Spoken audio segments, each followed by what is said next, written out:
Eve Wilkowitz was a 20-year-old woman who was born and raised in Oakdale, Suffolk County, in New York. Eve had a younger sister, Irene Wilkowitz, whom she was very close with. Her family and friends described her as a vibrant, loving, and charming woman. In 1976, her mother passed away from breast cancer, which affected her and her sisters deeply. In 1980, Eve moved to Bayshore, New York, in order to be closer to her job.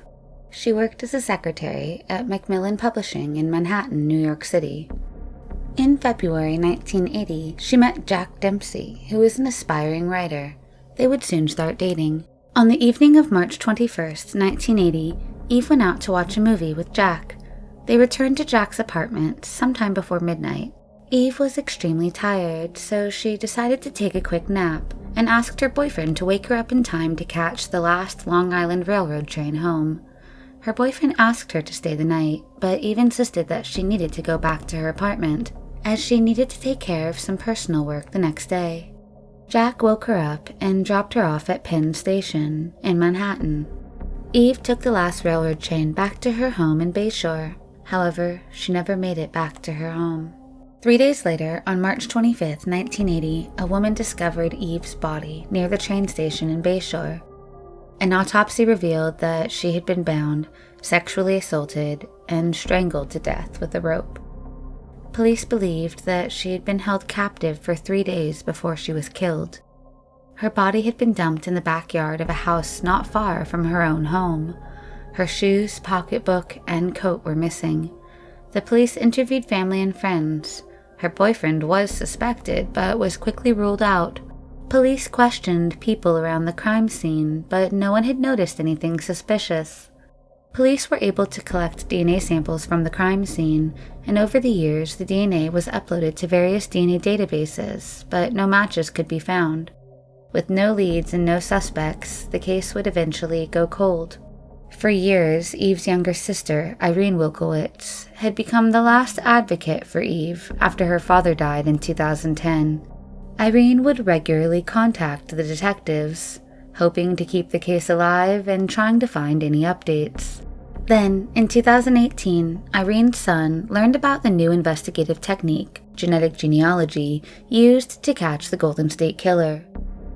However, as the technique used private genealogy databases in order to find familial connections to identify the suspect, the technique had raised concerns for many due to the misuse of people's personal data. As a result, some states did not allow its use.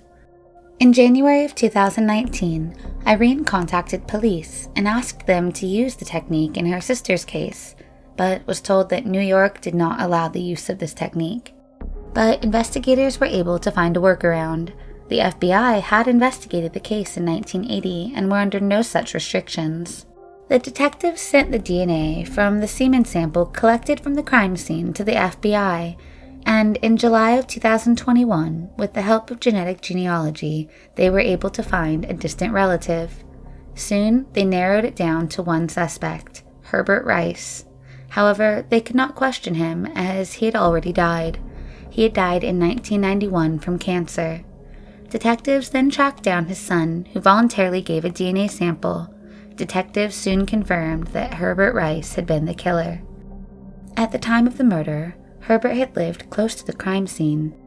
His ex-wife told detectives that, at the time of the murder, she had kicked Rice out of their marital home, and he had been living at his mother's house, which was a few houses away from the crime scene. At the time, Rice had 3 prior convictions for minor crimes, which did not require him to provide a DNA sample to be entered into the database. In March of 2022, investigators exhumed Rice's body and took a DNA sample, which was conclusively confirmed to be a match to the semen taken from the crime scene 42 years prior. The case was solved after almost half a century.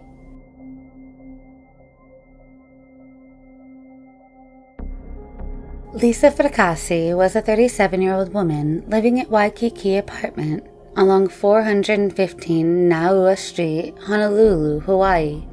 In 1994, she was working as an exotic dancer at a club called Exotic Paradise in order to save money for nursing school so that she could become a nurse. On October 30th, 1994, Lisa went to work and returned home at around 2 a.m. on October 31st. This would be the last time she was seen alive. Lisa was supposed to work on November 2nd, but she never showed up. Her boss called her apartment, but nobody answered. Then, on November 3rd, 1994, a maid who worked at the service department went inside her room to deliver fresh towels. She knocked on the door, but nobody answered, so she decided to enter the room.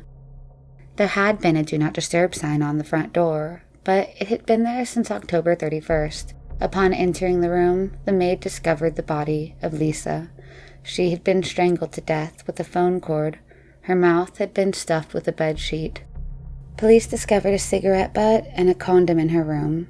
The coroner determined that she had been dead for at least 3 days. It is believed that Lisa was killed on the 31st of October, Halloween. There was no sign of forced entry into her apartment. Police interviewed neighbors and friends, but no one reported anything suspicious. Her ex-boyfriend, whom Lisa had broken up with a few weeks prior, was considered a suspect, but he was quickly cleared. The police had no suspects or clues, and the case would eventually go cold. The police did find DNA evidence at the crime scene, which was preserved in hopes that advancements in DNA technology could help them find the killer. In 2020, the Honolulu Police Department reopened the case and sent the DNA sample from the condom and the fingerprint from the cigarette butt to Parabon Nano Labs. Using genetic genealogy, genealogist C.C. Moore was able to find a potential relative of the suspect, and in 2022, she identified Cecil Trent as a potential suspect. Trent, however, had died in 2013 from congestive heart failure at the age of 48.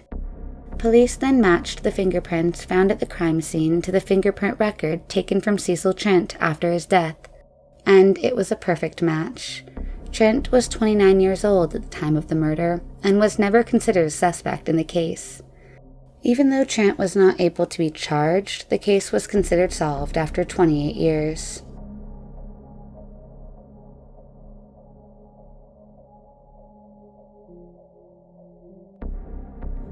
Marise Ann Chiverella was a 9-year-old girl living with her parents in Hazleton, Pennsylvania. On March 18, 1964, Marisa left her home alone for her school at around 8 p.m. She was a third grader at the St. Joseph's Parochial School, and the school was only 10 minutes walk from her home. She used to go with her siblings, but on this day, she had decided to go alone as she wanted to get to school early. She wanted to deliver cans of pears and beets to her teacher for her teacher's feast day. However, she never made it.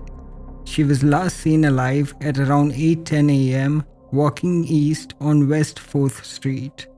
At around 1 p.m. on the same day, a man was giving his 16-year-old nephew driving lessons near an abandoned strip mine when he noticed what appeared to be a large doll on top of a garbage pile. Upon closer inspection, he realized it was the body of a small girl. He immediately notified police. The body was later confirmed to be Marise Ann Chiverella. Her body had been found 2 miles away from her home. Her hands and feet had been tied with her own shoelaces.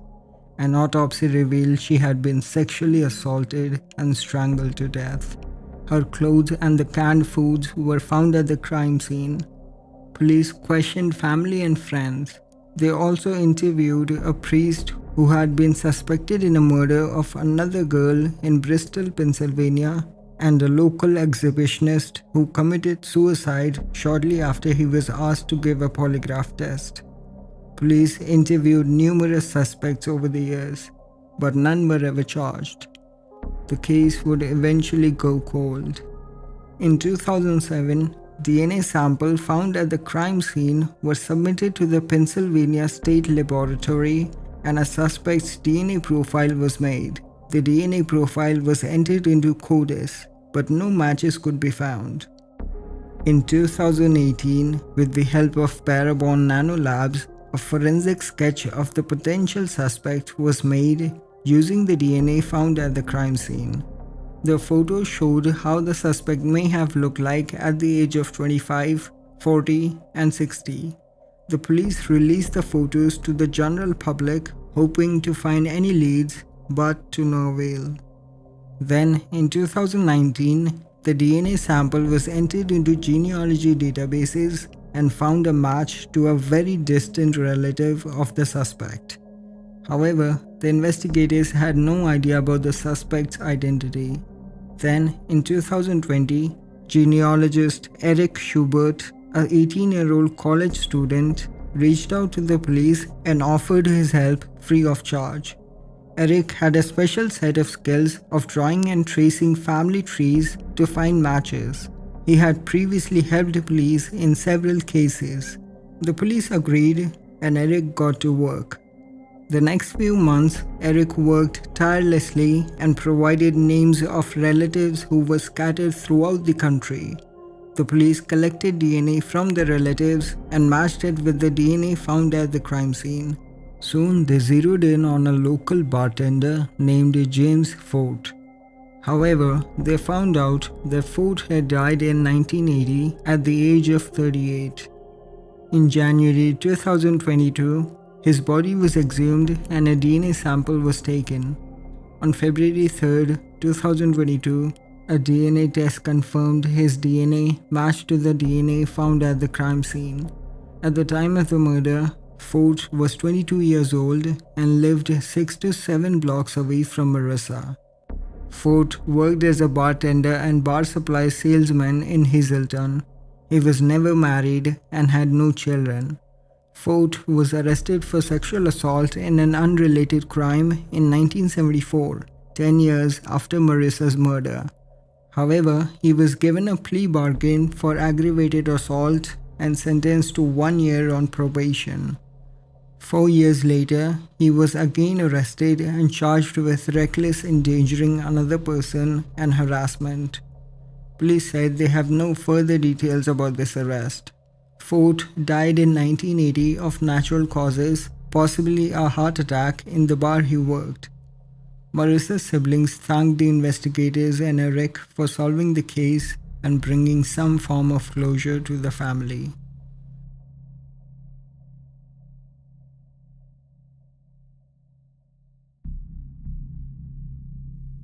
Wazir Pasha was a 35-year-old man living with his wife in Gajanana Nagar, Bengaluru, India.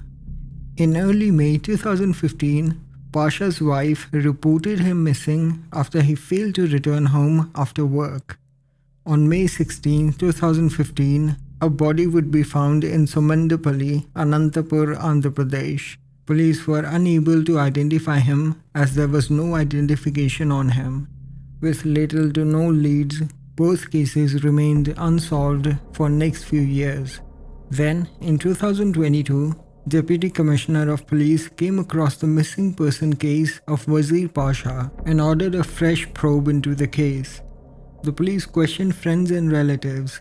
They also decided to go through Pasha's phone records and found that the last call Pasha had received was from one of his distant relatives, Hina Kausar. Police decided to question her. However, they soon learned that Hina and her husband, Mohammad Ghosh, had also not been seen since 2015. The police tried to locate them, but there was no trace of them. Finding it suspicious, the police decided to put the couple's family under surveillance. On February 11, 2022, Hina's grandfather died. Police went to their house in civilian clothes, hoping the couple would show up for the funeral. Fortunately, Hina and Ghosh showed up and were immediately detained for questioning. During the interview, the couple admitted to murdering Pasha. They told police that the couple had gotten married in 2012 and moved to Bengaluru. They had been working as a tailor at their house. They stitched clothes and supplied clothes to the garment factories, but the business did not do well and they had incurred heavy losses. The couple took a loan from a Maulvi but were unable to pay it back. So they decided to move to Hyderabad. However, the Maulvi found out about their location and demanded they pay him back the money. The couple then returned back to Bengaluru. Wazir Pasha reportedly decided to help the couple, but in exchange, he wanted to sleep with Hina. Hina initially refused, but with the mounting debt on their heads, she eventually agreed. She later told her husband, who got extremely angry and decided to kill Pasha. The couple devised a plan to murder him. On May 13, 2015, Hina called Pasha over. When Pasha entered Hina's house, ghosts came out of hiding and the couple strangled Pasha with Hina's sari. They then dismembered his body and put it in 2 sacks filled with clothes. They then dumped his body in a drainage near Sumandipalli, Anantapur. The couple then moved to Anantapur the same day. Police realized the unidentified body found in Sumandipalli could be Pasha. They sent the DNA samples collected from the unidentified body along with the DNA from Pasha's relatives for testing. A DNA test confirmed that the body was indeed of Wazir Pasha. The case was solved after 7 years.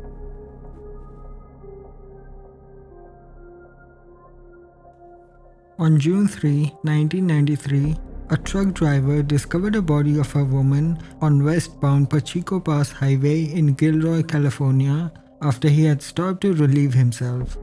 He immediately notified police. A coroner reported her cause of death as undetermined. At the time, the woman was wearing blue clothing and had no identification on her. Police tried everything to identify her, but with no luck. The police referred to her as Blue Pacheco, and she was buried in a local cemetery. A year later, a newspaper in Oregon started receiving letters confessing to murdering 5 people throughout West Coast. The newspaper ran a 5-part series with the name Happy Face Serial Killer, as the letter writer signed the letter with a smiley face. At the time, there were 4 or 5 unsolved murders in the area. A year later, Keith Hunter Jesperson was identified as the letter writer. He confessed to murdering several people. However, authorities linked him to 8 female murders between 1990 and 1985. He also wrote a letter to the Santa Clara County District Attorney in 2006 admitting to sexually assaulting and killing a female on Pacheco Pass Highway. However, he said that he did not know the woman's identity. In 2007, Jesperson pled guilty to killing the unknown woman, later referred to as Blue Pacheco. He told police he met the woman at a truck stop on Interstate 5 in Corning, California, and gave her a ride. He said he had sex with her before strangling her to death. He then rode towards Gilroy and dumped her body at the Pacheco Pass on Highway 152. He told police she had told him she had family in Sacramento, California. However, he did not know her name.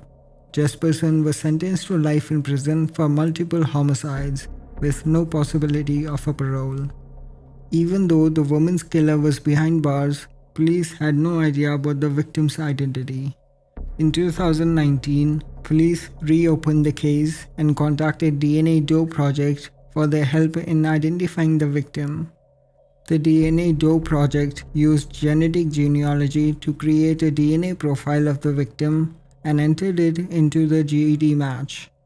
On April 13, 2022, detectives identified Blue Pacheco as Patricia Skipple, known to her family as Patsy.